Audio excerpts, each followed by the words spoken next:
wabarakatuh.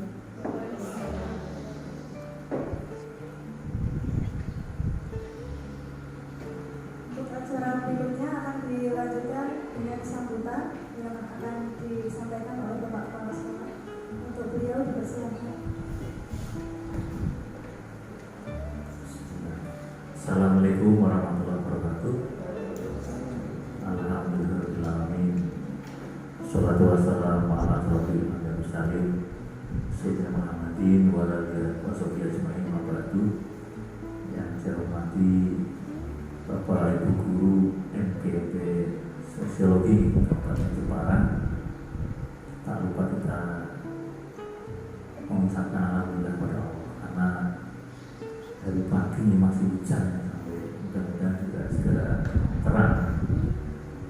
Ada manusia dikasih hujan yang ngomong, dari kasih hujan juga ngomong.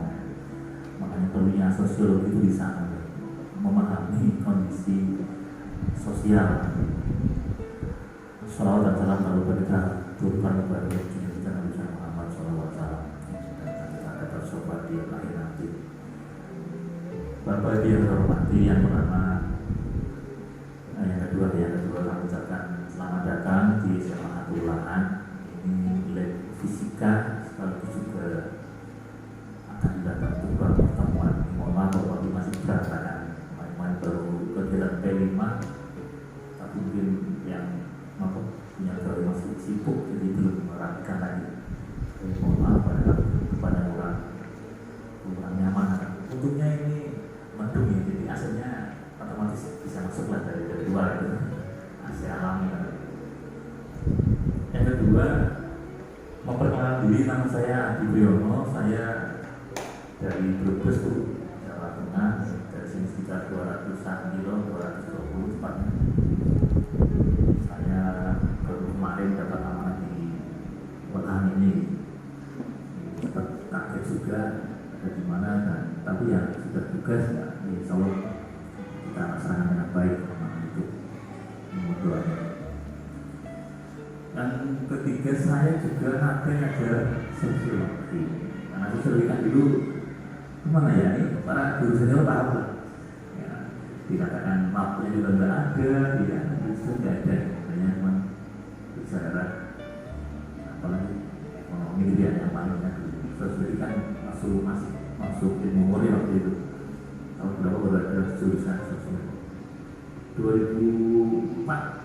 Kalau tidak itu saya masih GDR itu saya sudah ikut sosiologi di kelas ya di Ambara sosiologi kelas Wisma Google seminggu juga sinau KPK ada ya.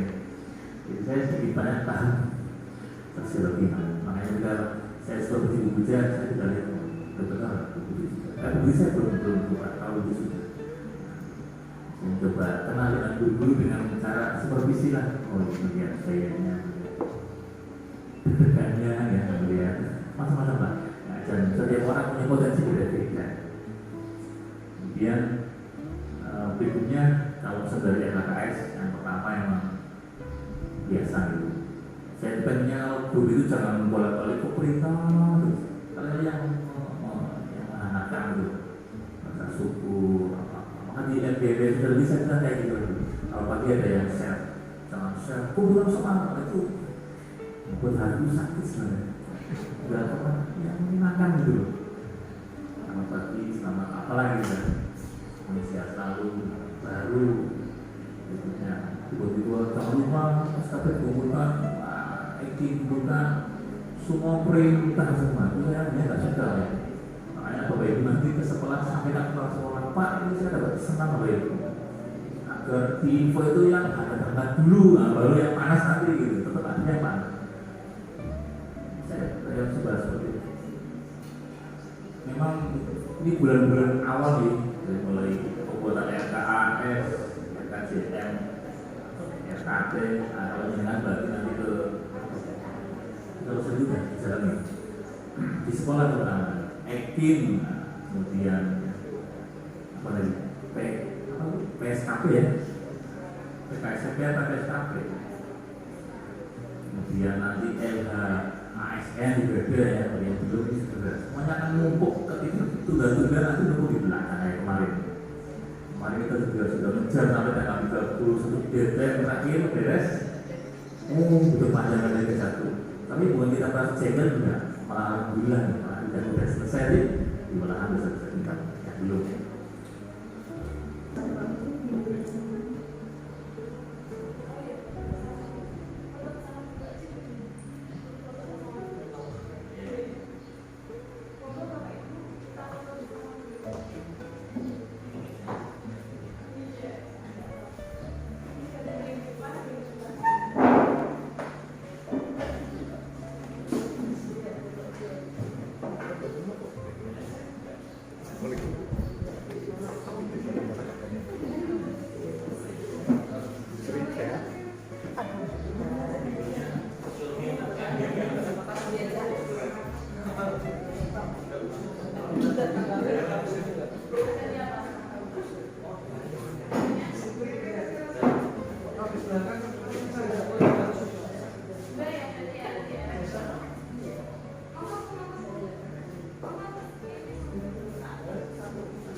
Assalamualaikum warahmatullahi wabarakatuh.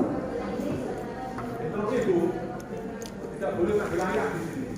Ayah. Tidak Oh enggak, ya. Ya, ini adalah aksi nyata yang akan saya lakukan sebagai calon guru penggerak angkatan 7. Berikutnya juga nanti sepertinya Bu Santi ya, mau di MDMP atau mau di sekolah monggo Bu Santi.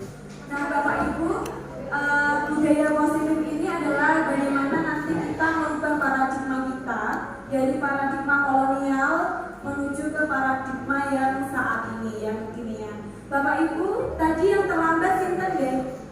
Ada Pak Rois sama Pak Medwin ya. Pak Rois sama Pak Medwin boleh ke depan menemani saya sebentar. Pak Rois, Pak Medwin. Oh, monggo Pak Rois sama Pak Medwin. Loh, yang terlambat kan Pak Rois sama Pak Medwin ya tadi ya. Monggo Pak Rois sama Pak Medwin yuk. Waktu kita cuma 60 menit. Monggo ayo Pak Rois dan Pak Medwin. Yuk. Oke, monggo Pak Rois sama Pak Medwin. Nah, ini kita akan bermain peran. Pak Rois sebagai gurunya dan Pak Medwin sebagai siswa yang terlambat. Sudah terlambat, dia pakai seragam yang salah juga sebagai siswa ya. Monggo Pak Medwin.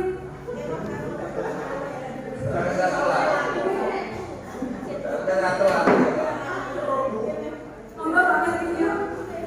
Sebentar saja. Mari.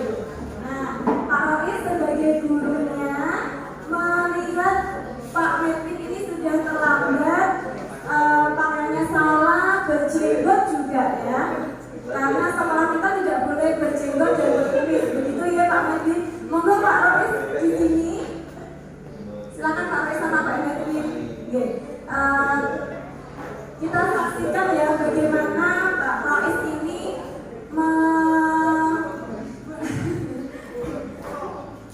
menghadapi siswa yang sedang terlambat. Ini siswanya, ini Bapak gurunya.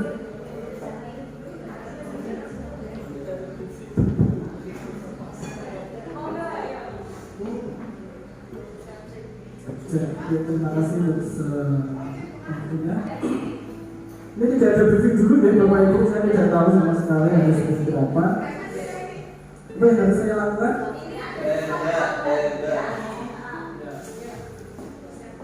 Medwin, kok terlambat itu kenapa? Jalan ke kanan Pak. Jalan ke kanan. Dari tadi dari rumah jam berapa? Dari rumah jam 6:30 Pak. Dari rumah jam 6:30. Ya, sampai sekolah jam 7 lebih 1/4 itu bagaimana?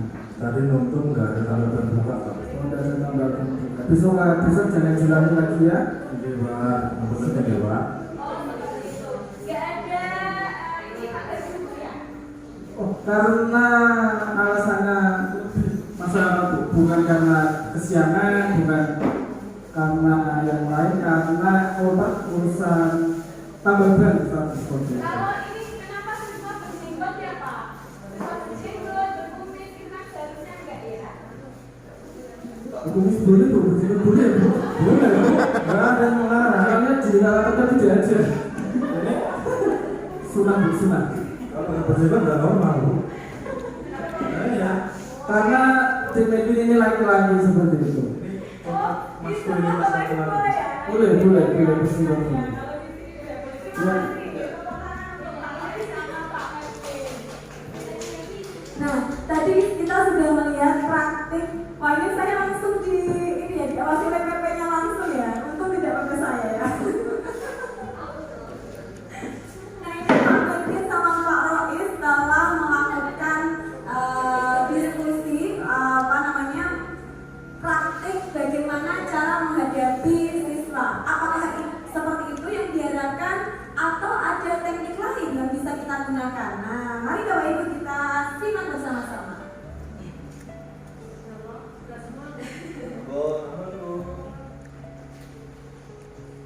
Oh, ini ada MPH pada.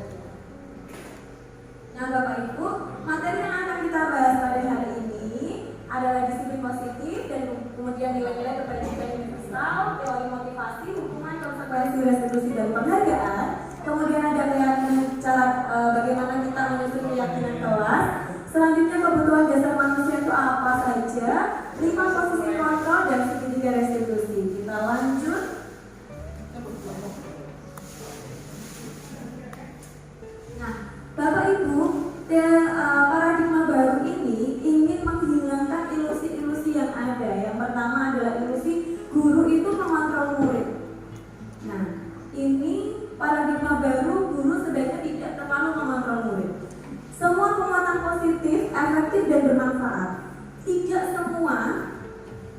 semua penguatan positif ternyata efektif dan bermanfaat Bapak Ibu.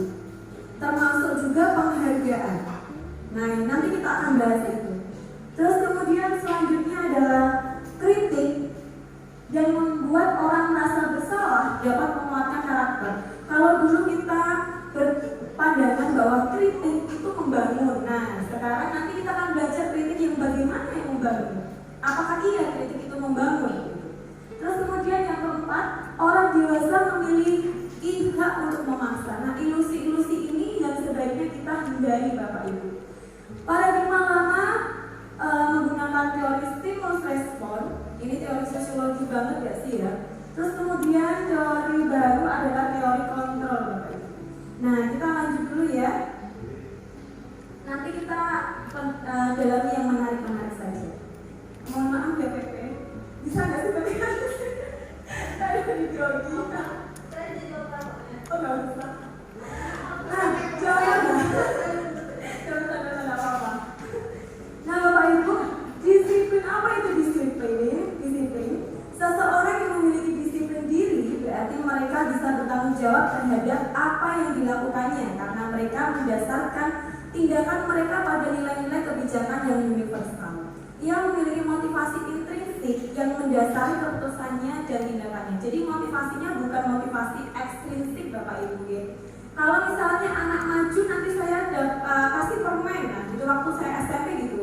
Dari siapa yang berani maju boleh diberikan pensil. Nah itu motivasi majunya adalah motivasi ekstrinsik demi mendapatkan sebuah pensil. Nah nanti kita akan belajar bagaimana menyusun motivasi dari dalam atau intrinsik. Nah nilai-nilai kebajikan universal sebenarnya ini bisa kita susun bersama anak-anak. Nilai kebajikan universal apa yang akan kita pegang teguh? Kalau secara umum di lembaga pendidikan sekarang yang sedang di-up gitu ya, itu adalah nilai-nilai kebajikan yang terkandung di dalam profil pelajar Pancasila. Ada beriman dan bertakwa, mandiri, nalar kritis, berbudaya global, gotong royong dan kreatif. Sudah pada ingat ya lagunya bagaimana? Pada jadi fasilitator semua ya Bapak Ibu ya.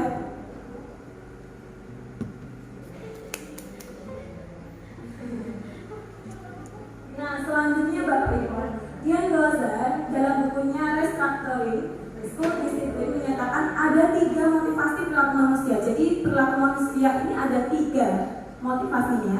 Yang pertama untuk menghindari ketidaknyamanan atau menghindari hukuman.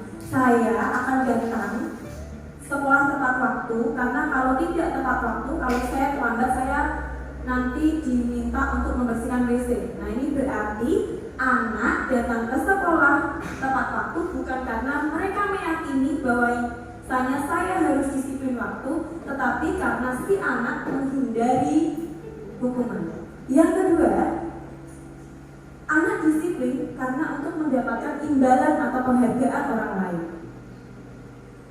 Wah, saya mau berangkat pagi biar dapat penghargaan dari guru, biar dipuji. Nah, ini. Terus kemudian yang ketiga, untuk menjadi orang yang mereka inginkan dan menghargai diri sendiri dengan nilai-nilai yang mereka percaya. Nah, ini level Bapak Ibu. Jadi kalau ini masih level rendah, ini masih tengah-tengah gitu ya. Yang ini adalah level tinggi yang mana si anak atau murid itu melakukan sesuatu karena mereka percaya atas nilai-nilai bijak ya, nilai-nilai kebajikan yang mereka tanamkan dalam diri mereka sendiri. Nah, harapannya itu ada ini Bapak Ibu sampai ke sini. Sehingga dari teorinya ini diyakini bahwa penghargaan itu sebenarnya kurang bagus. Kenapa? Karena ternyata penghargaan itu menghukum bagi anak-anak yang tidak mendapatkan penghargaan. Seperti waktu ranking ya Bapak Ibu, ranking 1, 2, 3 dapat penghargaan, terus kemudian ranking selanjutnya tidak, apalagi untuk ranking-ranking terakhir. Nah ini anak akan merasa dihukum karena penghargaan itu, dia tidak mendapatkan penghargaan, sedangkan teman lainnya mendapatkan penghargaan. Konteks ini berbeda antara kita mendidik dengan kompetisi. Nah, kalau di sekolah itu kan mendidik ya Bapak Ibu, sehingga untuk penghargaan kita minimalisir. Tapi untuk kompetisi kejuaraan gimana Bu Putri? Iya, kalau untuk di kejuaraan itu kan memang konteksnya kompetisi. Jadi memang ada hadiah juara 1, 2, 3. PP-nya mantap-mantap itu berarti apa ayo? Mantap-mantap terus Bu. Nah ini Bapak Ibu, bedanya antara hukuman, konsekuensi, dan restitusi.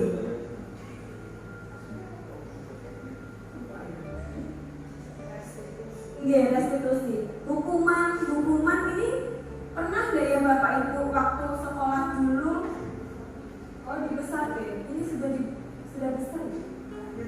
Nggak kelihatan ya Bu ya, memang ini screenshot gitu ya dari modulnya. Pernah tidak ya Bapak Ibu waktu sekolah itu kesalahannya apa, tapi dihukumnya apa?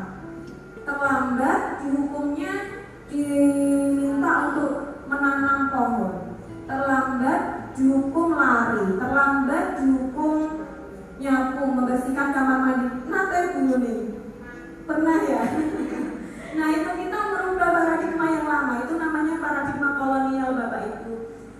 Nanti kita pelan-pelan merubah itu. Terus kemudian yang konsekuensi. Kalau konsekuensi ini masih logis gitu. Contohnya Bu Nuning kan habis makan jeruk ya Bu ya. Terus kemudian kan pasti ada sampahnya. Terus apa yang harus dilakukan Bu Nuning? Kalau konsekuensi, kalau Bu Nuning lupa mengambil sampah jeruk ini, apa yang harus kita lakukan? Mengingatkan untuk Bu Nuning membersihkan sampahnya. Atau anak sedang numpahkan bahasa Indonesia apa ya? Menumpahkan air minum gitu. Kalau hukuman berarti bisa saja ini anak kita minta untuk lari lapangan, berdiri hormat di tiang bendera. Tapi kalau konsekuensi kita minta anak ini untuk membersihkan tumpahan air. Begitu Bapak Ibu. Terus tahap yang ketiga, restitusi. Kalau misalnya kita belum bisa tahap ini, bisa lah nggak apa-apa kita konsekuensi. Tapi kita perlu meninggalkan yang hukuman ini Bapak Ibu. Kalau yang restitusi bagaimana? Nah ini. Oh nanti ya. Oke. Untuk restitusi kita olah nanti nih Bapak Ibu. Nah ini yang saya sampaikan tadi, ternyata penghargaan itu memberikan dampak negatif. Nah dampak negatif pertama apa? Penghargaan dikatakan memberikan pengaruh jangka pendek saja, bukan jangka panjang. Terus kemudian penghargaan itu menghukum bagi teman lain yang tidak mendapatkan penghargaan. Terus kemudian ketiga, penghargaan itu mengurangi ketepatan. Penghargaan dinilai tidak efektif, merusak hubungan, menurunkan kualitas, mematikan kreativitas anak, dan mengurangi motivasi intrinsik anak. Bapak Ibu, penghargaan yang diberikan kepada murid dengan cara yang tidak tepat dapat berdampak negatif, bahkan dapat mengurangi motivasi intrinsik murid. Ini bertentangan dengan prinsip disiplin positif, yakni menumbuhkan motivasi intrinsik dalam murid. Oleh karena itu, Bapak Ibu, jika kita ingin menumbuhkan kesadaran dalam diri murid, lebih baik kita menghindari pemberian penghargaan. Ini panjang ini, waktu itu diskusinya juga panjang karena ada yang pro dan ada yang kontra. Ya enggak apa-apa penghargaan. Apalagi kalau di saat hari guru itu ya biasanya ada penghargaan untuk guru terdisiplin. Nah, itu menghukum guru lain ternyata. Oke. Apa yang bisa kita lakukan untuk menumbuhkan disiplin positif atau budaya positif ini? Yang pertama, kita bisa membuat keyakinan kelas dulu Bapak Ibu. Ini pernah saya buat di kelas yang dulu saya sebagai wali kelasnya. Kita menyusun nilai-nilai kebajikan yang dipegang teguh oleh kelas, dan itu bersama kelas. Nah ini langkah yang pertama, prosedurnya mempersilahkan warga sekolah atau murid di sekolah untuk bercurah pendapat tentang peraturan yang perlu disepakati di sekolah atau di kelas. Karena saya punya wewenangnya di kelas, waktu itu saya laksanakan di kelas. Terus kemudian yang kedua, mencatat semua masukan-masukan murid di papan tulis atau di kertas di mana semua anggota kelas bisa melihat curah pendapat. Jadi nilai kebajikan apa sih yang mau di ini? Oh, saya nggak suka kalau teman saya anti bapak gitu waktu itu. Gitu. Terus kemudian kita susulan keyakinan kelas sesuai prosedur pembentukan keyakinan sekolah. Kalimatnya kalau bisa Bapak Ibu menggunakan kalimat ini contohnya ya, kalimat negatif jangan berlari di kelas atau koridor. Kalau kalimat positifnya berjalanlah di kelas atau koridor. Ini tuh kayak parenting balita Bapak Ibu, kalau anak-anak kita sedang berlarian itu kan katanya nggak boleh bilang jangan gitu ya, karena akan semakin ya. Maka diubah kalimatnya.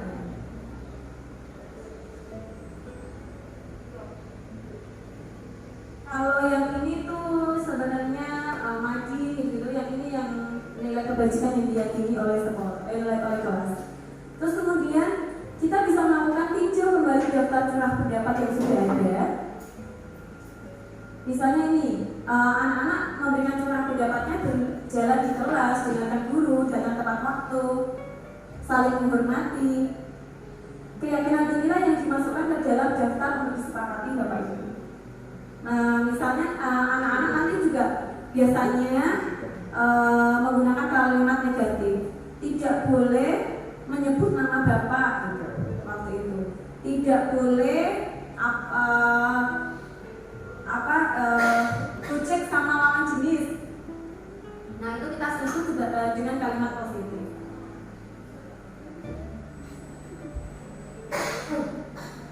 Kemudian setelah itu kita tinjau ulang.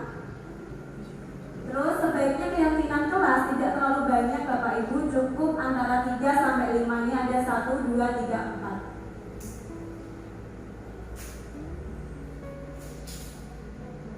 Setelah keyakinan sekolah atau keyakinan kelas selesai dibuat, maka semua warga kelas dipersilahkan meninjau ulang Bapak Ibu dan menyetujuinya dan menandatangani keyakinan kelas tersebut, termasuk guru dan semua murid yang bersangkutan. 7. Keyakinan kelas selanjutnya bisa dilekatkan di dinding kelas di tempat yang mudah dilihat oleh semua warga kelas. Ini sangat mudah dan ini juga kelihatannya ada juga di PMM. Kalau nggak salah modul keberapa saya lupa. Monggo, ini sangat mudah Bapak Ibu bersama anak-anak, biar anak-anaknya aja yang membuat seperti ini. Nah, ini ada keyakinan kelas yang contoh aja. Terus ini enggak usah.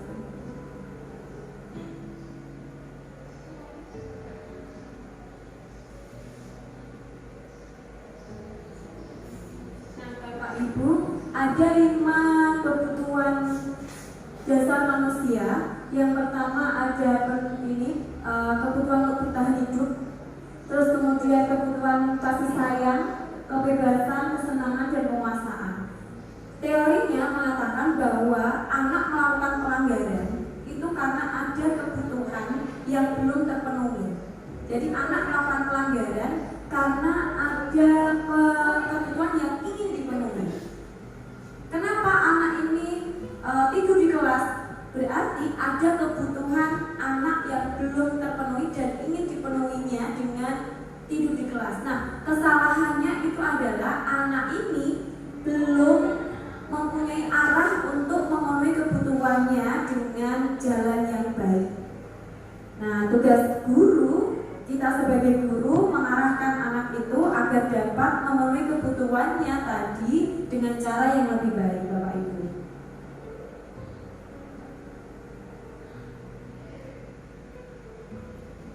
Nah, jika kebutuhan 5 dasar kebutuhan itu terpenuhi oleh anak maupun kita ya sebagai individu, maka kita akan mendapatkan dunia yang berkualitas. Dunia berkualitas kita adalah tempat khusus dalam pikiran kita, tempat kita menyimpan gambaran representasi dari semua yang kita inginkan. Bisa berisi orang-orang, hal-hal dan apa saja yang terbaik dalam hidup kita dan membuat kita merasa bahagia dan terpenuhi kebutuhan dasar kita. Nah, kalau kebutuhan dasar kita sudah terpenuhi semua dari 5 itu, maka kita akan mendapatkan dunia berkualitas. Katanya begitu Bapak Ibu. Oke. Kalau kita sebagai guru, seperti tadi Pak Rois ketemu Pak Medwin yang sedang terlambat. Posisi kontrol Pak Rois tadi sebagai apa ya? Kita bisa cek. Apakah sebagai penghukum Pak Rois tadi? Bukan ya. Apakah sebagai pembuat orang merasa bersalah? Terus apakah sebagai teman, sebagai pemantau, atau sebagai manajer? Pemantau, kalau pemantau berarti posisinya adalah memonitor, mengawasi. Nah, kalau penghukum Bapak Ibu, misalnya seorang penghukum bisa menggunakan hukuman fisik atau verbal. Terlambat, terus kemudian dihukum. Atau tidur, kamu tidak apakah kamu tidak ingat perjuangan orang tuamu? Orang tuamu cari uang, terus sekarang kamu hanya tidur-tiduran di kelas. Nah, ini dia membuat rasa bersalah. Atau tadi Bu Putri dipanggil Pak Kepala Sekolah karena kalian keluar kelas. Nah, ini berarti saya sebagai guru memposisikan diri saya sebagai pembuat rasa bersalah. Biar anak satu kelas itu merasa bersalah karena saya telah dipanggil oleh Kepala Sekolah. Nah, ini yang seharusnya kita hindari Bapak Ibu. Paling tidak kita bisa sebagai pemantau ya. Kalau sebagai teman, bagaimana ya? Guru pada posisi ini tidak akan menyakiti murid, namun akan tetap berupaya mengontrol murid. Nah, biasanya memposisikan dirinya sebagai teman aja gitu. Kalau sebagai manajer, guru bersama murid ikut nih mencari solusi bagaimana si Medwin ini, si Pak Medwin ini tidak terlambat lagi. Berarti bagaimana Win agar kamu tidak rebellion lagi? Oh, saya harus ngecek Pak ban mobil saya, ban motor saya dalam kondisi baik atau tidak sebelum berangkat atau malamnya. Nah, ini kita ikut memanajer begitu.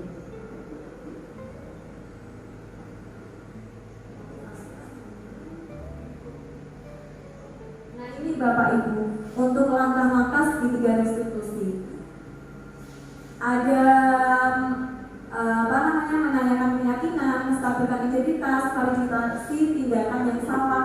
Nah, untuk itu saya akan tayangkan sebentar. Tadi kelihatannya sudah saya masukkan Pak. Oh iya.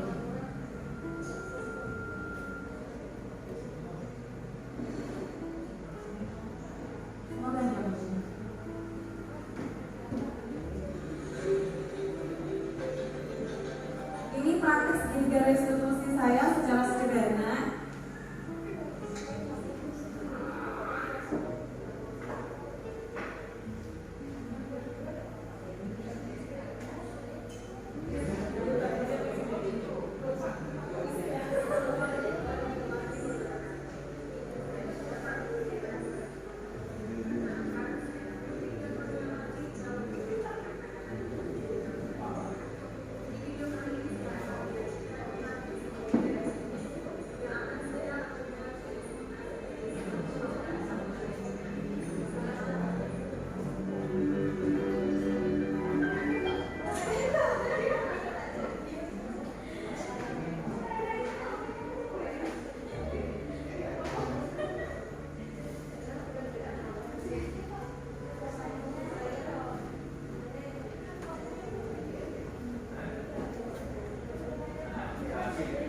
Gak kedengaran ya suaranya ya? Suaranya ternyata keluar dari sini.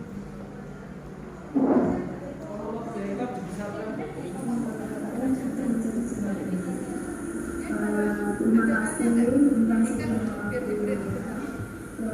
kita masih punya alasan mengapa melakukan itu. File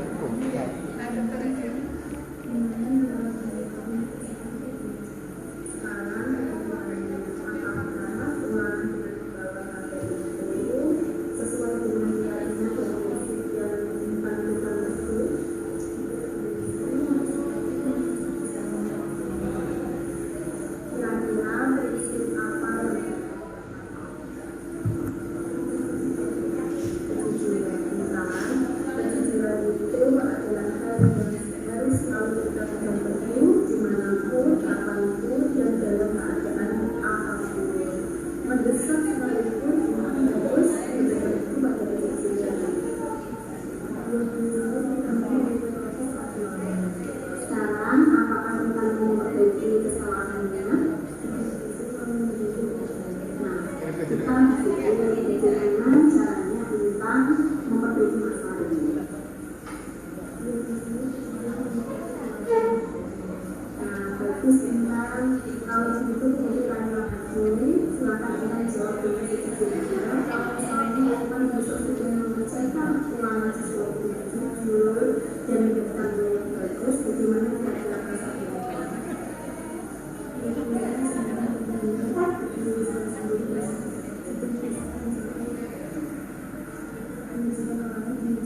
Nah, bagus tentang kalau begitu kita agendakan kira-kira tentang kapan bisa mengikuti ulangan-ulangan.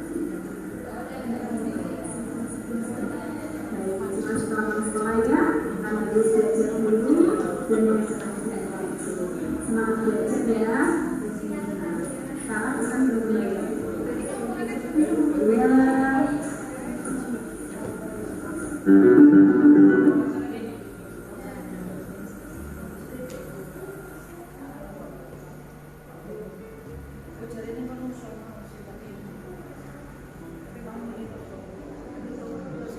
Nah, Bapak Ibu, dari video yang saya sajikan tadi, praktek resolusi sederhana yang saya lakukan adalah kasusnya dia mengerjakan ulangan dengan membuka HP atau mencoret di handphone pribadi.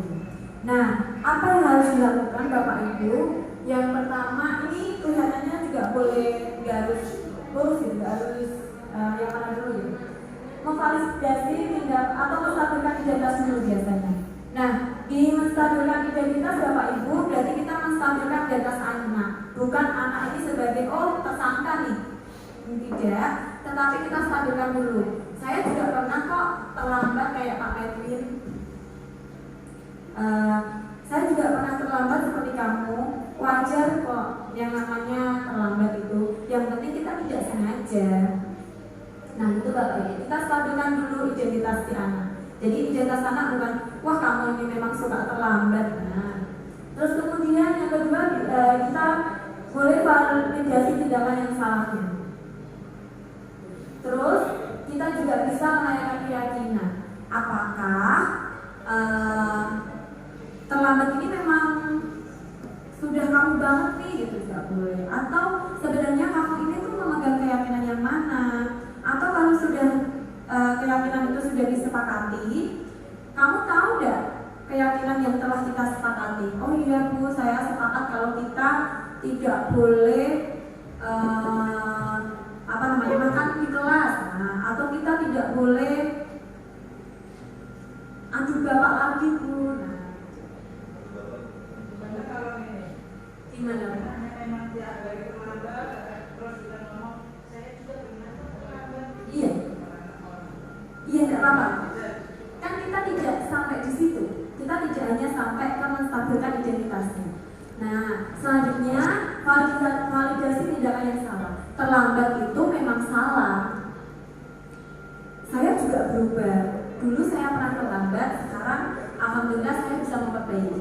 Dan mari kita perbaiki bersama gimana ya cara kamu agar tidak terlambat lagi. Sehingga kita memegang posisi manajer itu.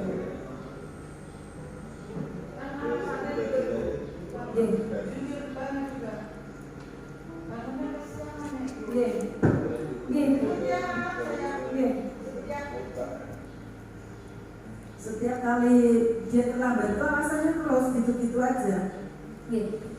Berarti ini anak manajemen waktunya kan juga memang kurang ya Bu. Nah, kita bantu menyadarkan si anak ini bahwasannya bagaimana sih cara dia agar memanajemen waktu dengan baik. Karena kalau tidur itu jam 2 malam, main HP, terus bangunnya jadi kesiangan. Itu terus kalau saya pakai itu selalu begitu. Terus gimana kalau saya bilang nggak apa-apa kok kamu terlambat, saya juga pernah terlambat. ya udah habis. Ya, jangan berhenti di sini Bu, jangan berhenti di menstabilkan identitas. Kita lanjutkan validasi tindakan yang salah. Kita validasi tindakan dia itu memang salah. Terlambat itu salah. Keyakinan apa ya yang telah kamu langgar pada hari ini, itu juga tidak apa-apa. Jadi kan, oh ya Bu, saya melanggar tata tertib atau keyakinan kelas bahwa saya tidak disiplin lagi. Terus bagaimana agar kamu bisa berdisiplin lagi selanjutnya, memperbaiki kesalahan kamu hari ini? Sudah sih, tapi kan Iya. kami jangan terlambat lagi bangun tidurnya lebih sorean, misalnya jam 10 Iya. kamu udah tidur, terus Iya. biar bisa bangun subuh, sholat subuh tuh. Tapi iya Bu, tapi Jangan dari kita Bu, tapi dari murid. Bagaimana cara kamu agar kamu tidak terlambat lagi besok? Wah iya Bu, saya tidurnya jam sekian. Lalu kalau kamu tidurnya jam sekian, kamu terlambat, bagaimana? Apa yang perlu dibalik? Iya, dibalik. Biar anak yang mencari solusinya sendiri. Ya. Jadi ada motivasi internal dan anak ini sadar kesalahannya. Kadang anak sekarang memang gitu ya Bu ya. Masuk kuping kanan dan keluar kuping kiri gitu. Jadi biar dari anaknya sendiri yang mencari solusi, kita mengarahkan. Begitu ya Bu. Kita lanjutkan sebentar, nanti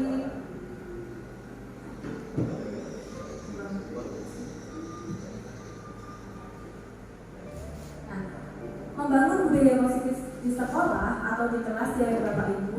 Yang pertama, petakan kekuatan diri untuk membangun budaya positif, kekuatan kita. Kalau misalnya saya punya aset gitu ya, kekuatan sebagai wali kelas, saya akan membangun budaya positif di kelas. Saya punya aset kekuatan sebagai kesiswaan, saya akan membangun budaya positif di sekolah. Terus kemudian buat visi budaya positif, definisikan, laksanakan dan tanamkan. Kita membuat visinya, dan membuat visi sendiri. Ini ada tekniknya Bapak Ibu, inquiry apresiatif. Untuk inquiry apresiatif sendiri tidak masuk di dalam modul ini, jadi saya skip. Terus kemudian pahami kebutuhan dasar manusia, kebutuhan dasar si anak tadi ini. Kenapa anak ini bisa bangun terlambat? Oh, kebutuhan dasarnya apa yang belum terpenuhi? Kenapa si anak ini malak temennya saat istirahat? Nah, apakah dia malak itu untuk bertahan hidup karena dia lapar, ataukah dia ingin terlihat berkuasa? Terus kemudian selanjutnya laksanakan posisi kontrol guru sebagai manajer ini. Selanjutnya buat kesepakatan kelas Bapak Ibu. Kalau misalnya Bapak Ibu punya potensi atau aset di kelas, kalau misalnya Bapak Ibu sebagai pemangku kebijakan di sekolah, ini bisa diperluas di sekolah.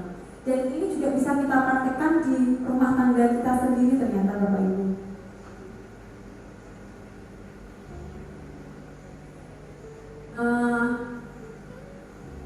Ini terakhir dari saya.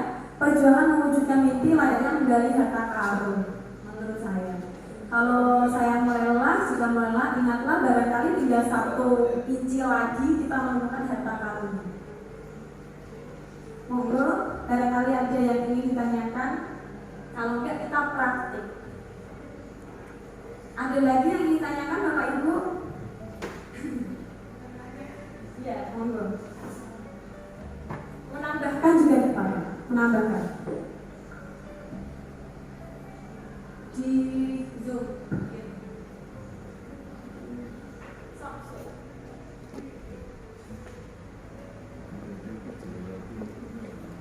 Kok bisa?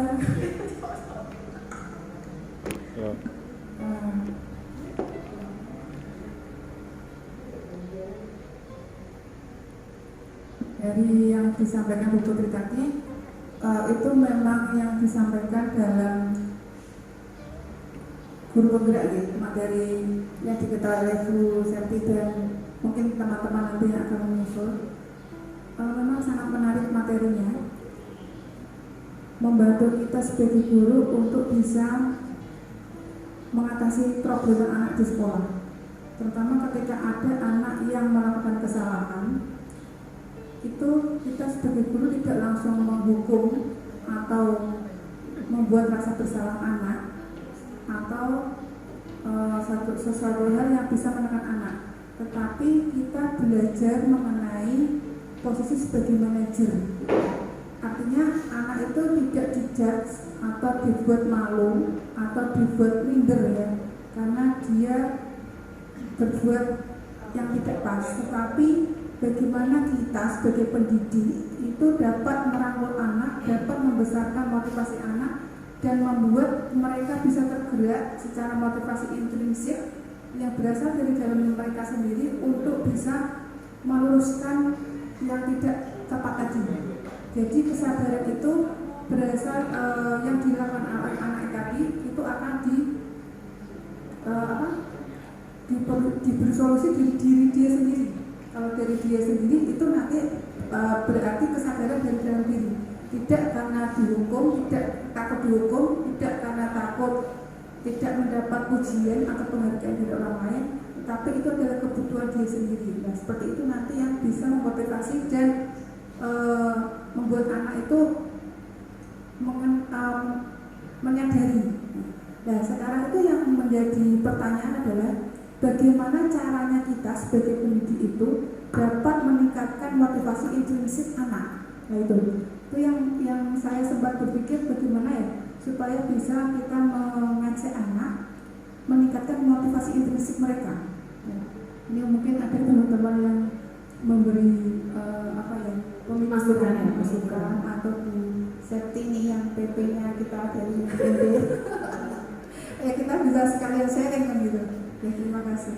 Iya, ini ada pemantik yang bagus dari Ibu Santi. Bagaimana ya cara kita menanamkan motivasi internal dari anak, bukan dari penghargaan, bukan anak menghindari hukuman. Nah ini bagaimana caranya ya? Gitu. Kalau dalam konteks pelajaran gitu, bagaimana si anak ini bisa termotivasi dari dalam dirinya untuk belajar? Kalau dari praktik baik yang telah Bapak Ibu guru lakukan, bagaimana ya Bapak Ibu? Mungkin bisa berbagi sedikit bagaimana Bapak Ibu menanamkan praktik baik di sekolahnya masing-masing. Motivasi internal atau praktik baik yang pernah dilakukan untuk meningkatkan motivasi intrinsik. Mungkin dari Bu Desa, kalau Dina Pusari bagaimana Ibu?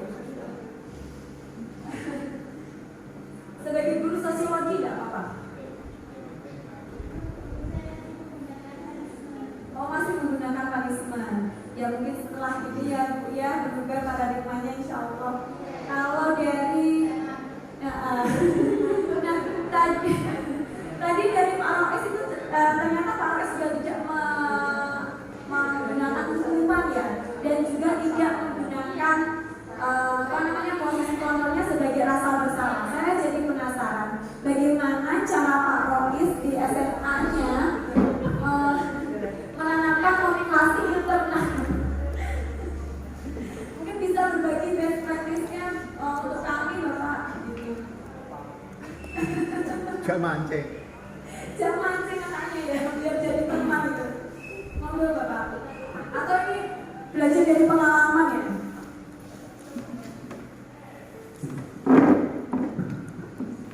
Ini bisa diulangi lagi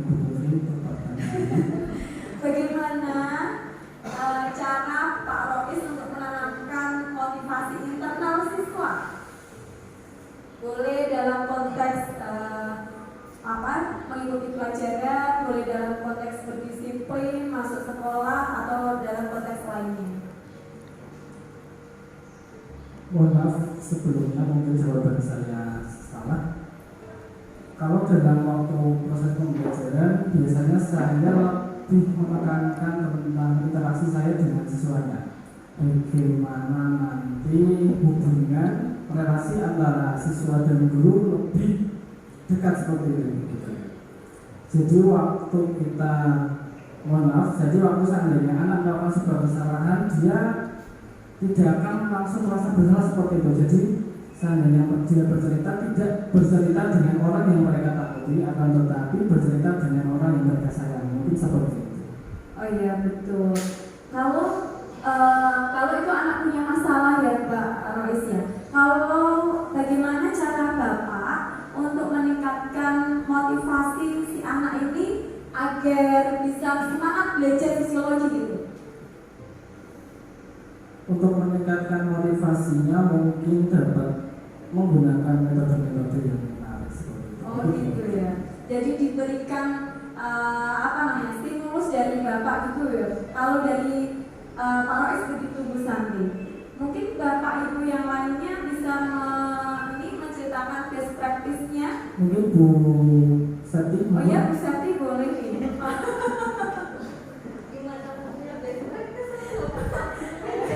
Kurang tau nggak? Ya Bapak Ibu. Kalau terkait best practice, ya saya malah nggak punya karena saya kan sudah vakum mengajar beberapa tahun terakhir. Tetapi teman-teman bisa mencari sudut pandang yang berbeda terkait bagaimana menumbuhkan motivasi intrinsik siswa. Misalnya tadi saya sepakat dengan yang disampaikan oleh Pak Rois, memposisikan diri sebagai teman, jadi memangkas jarak itu juga bisa membangun interaksi yang lebih dekat. Kemudian tadi ada mencari metode pembelajaran yang menarik. Nah, menarik ini kita samakan dulu persepsinya. Menarik menurut guru terkadang belum tentu menarik oleh siswa. Kadang itu sudah merancang, begitu canggih, begitu up to date ya kekinian menurut kita. Tapi ternyata nggak cocok dengan karakter siswa kita. Jadi untuk bisa memutuskan apa sih yang menarik itu kita perlu untuk mendiskusikan dengan siswa kita. Nah itu kita bisa belajar Bapak Ibu namanya pembelajaran berdiferensiasi. Mungkin sudah pernah dibahas juga Bu Putri di MDMP. Sudah. Belum ya Mbak? Iya. Ada namanya pembelajaran berdiferensiasi. Jadi dari awal kita sudah memfasilitasi yang menarik di siswa. Kita satu kelas 36 siswa, yang menarik di mata mereka juga belum tentu sama. Ada yang sukanya nonton video, ada yang sukanya gaming, gamifikasi ya, pakai game. Ada yang sukanya dia bicara presentasi, ada yang sukanya nulis. Nah kesukaan atau yang menarik bagi mereka itu bagaimana caranya kita bisa memfasilitasi semua itu. Repot nggak? Repot saja repot ya, tapi worth it gitu. Ketika kita merancang untuk memfasilitasi keberagaman minat mereka, nanti kelas kita juga lebih seru dan hasil belajarnya akan lebih baik. Dan ini saya pribadi juga masih dalam proses belajar untuk bagaimana mempraktekkan pembelajaran berdiferensiasi.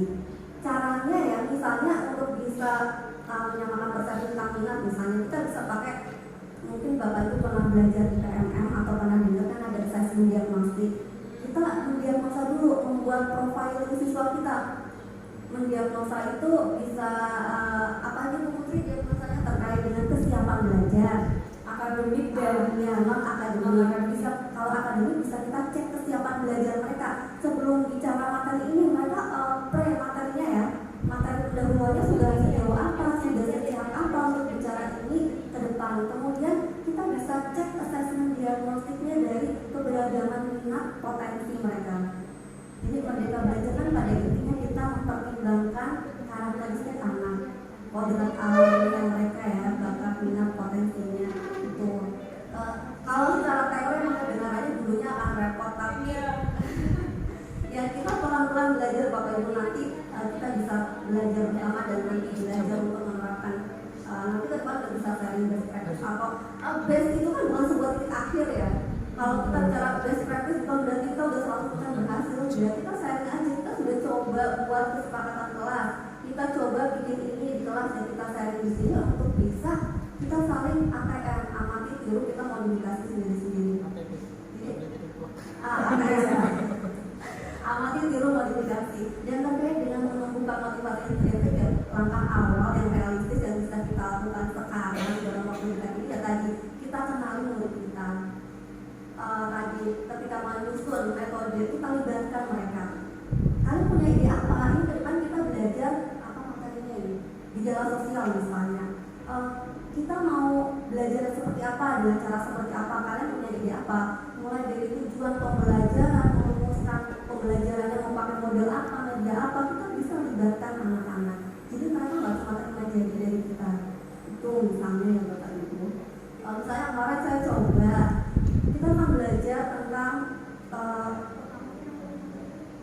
Iya, kelas berapa? Kelas 10 kayak itu beda-beda nih. Kelas 10 ya. Makanya beda-beda. Teman-teman mayoritas apa ya materinya? Beda-beda. Saya interaksi. Ya, kalau saya misalnya kalau belajar lembaga sosial ya, kita kan belajar tentang lembaga sosial. Misalnya bahas lembaga agama gitu. Kita tawarkan, kita belajar lembaga agama ini. Setelah ada materi kita sampaikan, kita bisa tawarkan supaya kelas hari itu teman-teman itu mau bahas apa terkait lembaga agama. Itu aja tema diskusi udah bisa kita tanyakan ke mereka mau bahas apa sih sebagai generasi dan apa yang kalian pengen diskusikan tentang agama. Itu ternyata anak-anak udah punya ide, ada yang pengen bahas. Bu, saya kok pernah baca berita itu ada yang mau mendirikan gereja, nggak ada izin, oke kita diskusi itu. Ada juga yang kasih ide, Bu, toleransi bahas, oke kita bahas. Nah, kita berbagi bahwa kelas ini bukan cuma kita, kelas ini punya anak-anak, mereka boleh mengambil keputusan terkait kita mau belajar apa, gimana, itu nanti akan ada motivasi refleksi. Ya, itu saja dari saya. Iya, terima kasih luar biasa sekali. Memang jam terbang ya. Dan, Bu, tapi masalahnya ya mungkin ini saya alami sendiri atau Bapak Ibu yang lain alami juga. Kalau saya tawarkan ke anak gitu, ternyata anak ini diem. Dia seribu bahasa dan saya juga jadi speechless gitu ya. Oke, iya, itu karena belum terbiasa. Anak-anak itu memang belum terbiasa dilibatkan. Ketika kita melibatkan, mereka juga kadang belum langsung merespon. Pak, kita pelan-pelan. Ketika kita udah biasa melibatkan 1 kali 2 kali, mereka akan mulai terbiasa. Itu merubahnya tuh nggak cuma gurunya yang merubah pola pikir siswa juga, kita paling berubah bareng-bareng. Itu aja. Iya, dan tidak ada perubahan yang nyaman. Tidak ada perubahan yang nyaman Bapak Ibu.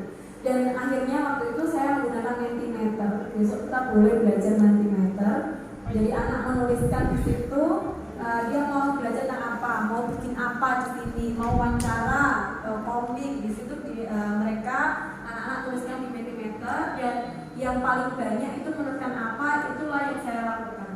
Sehingga untuk diferensiasi beberapa metode itu dalam satu, saya nggak belum begitu paham ya untuk materi diferensiasi, pembelajaran diferensiasi ini apakah harus beda-beda metodenya atau boleh kita pilih satu yang terbanyak begitu Bu? Mungkin kita diferensiasi ya, mohon maaf teman-teman. Diferensiasi itu bisa diferensiasi proses, konten, produk. Bisa salah satu aja nggak apa-apa, termasuk saya juga masih sama-sama belajar ya. Kalau diferensiasi konten ya, kita tadi kita assessment diagnostik dulu misalnya ya awal-awal itu di awal ternyata sekian persen sekian ini murid saya yang ini yang punya kesiapan belajar yang sudah oke, sudah bagus. Ini yang kita kan ini ya dulu kita melabelnya sederhana banget, kita bisa belajar. Nah sekarang kita labelnya berubah, oh ini sudah lebih siap belajar, yang ini belum cukup siap. Itu jadi ada level tinggi, menengah, yang bawah. Nah itu kalau kita sudah mendiagnosis itu, nanti kita bisa bikin diferensiasi konten. Saya pernah mencoba melakukan assessment diagnostik dengan bikin teka-teki itu, nanti mereka jadi saya cek kesiapan belajarnya, lalu saya buat diferensiasi konten. Saya bagi di kelas itu menjadi beberapa kelompok sesuai kesiapan belajar. Nanti yang sudah siap paham seutuhnya, saya kategorikan paham seutuhnya, paham sebagian, belum paham. Yang paham seutuhnya, saya beri konten yang lebih mungkin kalau ini yang hot gitu ya, mungkin lebih ke analisa kasus, saya lebih ini skillnya lebih jalan. Yang medium nanti saya kasih kontennya beda. Jadi mereka diskusi kelompoknya sesuai dengan kesiapan belajar mereka. Tapi intinya konten mereka kita siapkan tetap mengacu pada tujuan pembelajaran kita. Kita pengen anak kita bisa apa sih? Yang nggak melenceng-lenceng dari itu. Misalnya seperti itu. kalau dibayangkan memang agak rumit ya Bapak Ibu, kok tambah ya pekerjaannya itu kalau dibayangkan. Nah, Bapak Ibu untuk motivasi intensif saya cukupkan deh. Dan selanjutnya mari nanti kalau misalnya konsekuensi tolong angkat apa yang diangkat ya, angkat tangan kanan. Kalau misalnya ini hukuman, angkat tangan kiri itu ya. Kalau yang saya sebutkan adalah konsekuensi, angkat tangan kanan. Kalau yang saya sebut, kalau ini aja angkat air minum. Kalau Oh, udah apa? Angkat tangan kanan ya. Kalau misalnya nanti hukuman, angkatnya tangan kiri ya Bapak Ibu ya. Oke. Saya akan sampaikan sebuah peristiwa, nanti dianalisis ini hukuman atau ini konsekuensi.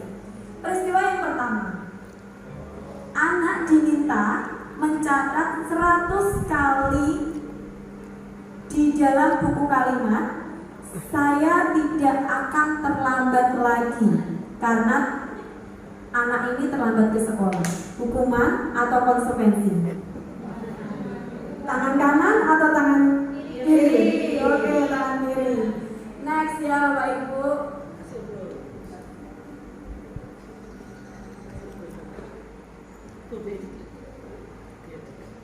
Terus kemudian anak diminta lari mengelilingi lapangan basket 2 kali karena terlambat hadir di sekolah. Konsekuensi atau hukuman? Konsekuensi atau hukuman? Karena kalau diri hukuman. Karena anak tidak ada korelasinya gitu ya Bapak Ibu, tidak ada hubungannya antara terlambat dengan lari. Terus sekarang lanjut. Membersihkan coretan yang dibuatnya di meja sekolah. Konsekuensi, tangan kanan pinter ya Allah.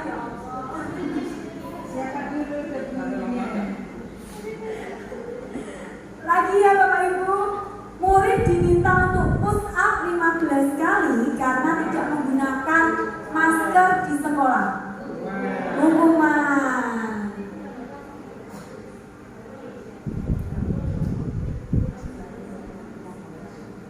Menggantikan kertas tugas teman yang telah dicoret. Konsekuensi.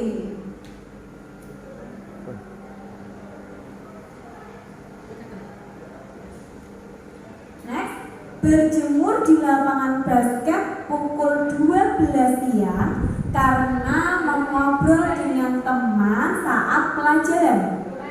Hukuman, betul. Ada yang salah ya. Lagi ya, murid diminta bertelanjang kaki sepanjang hari karena tidak menggunakan sepatu berwarna hitam. Nah ini gimana ya? Hukuman atau konsekuensi? Murid diminta bertelanjang kaki sepanjang hari karena tidak menggunakan sepatu warna hitam sesuai peraturan sekolah. Ini masuk hukuman menjadi Bapak Ibu. Hukuman. Oke, karena kalau untuk telanjang kaki, anak ini akan merasa malu gitu ya. Terus kemudian akan dibully oleh teman-temannya. Jadi akan menimbulkan rasa sakit hati. Kalau akan menimbulkan rasa sakit hati, rasa malu di anak, maksudnya adalah hukuman.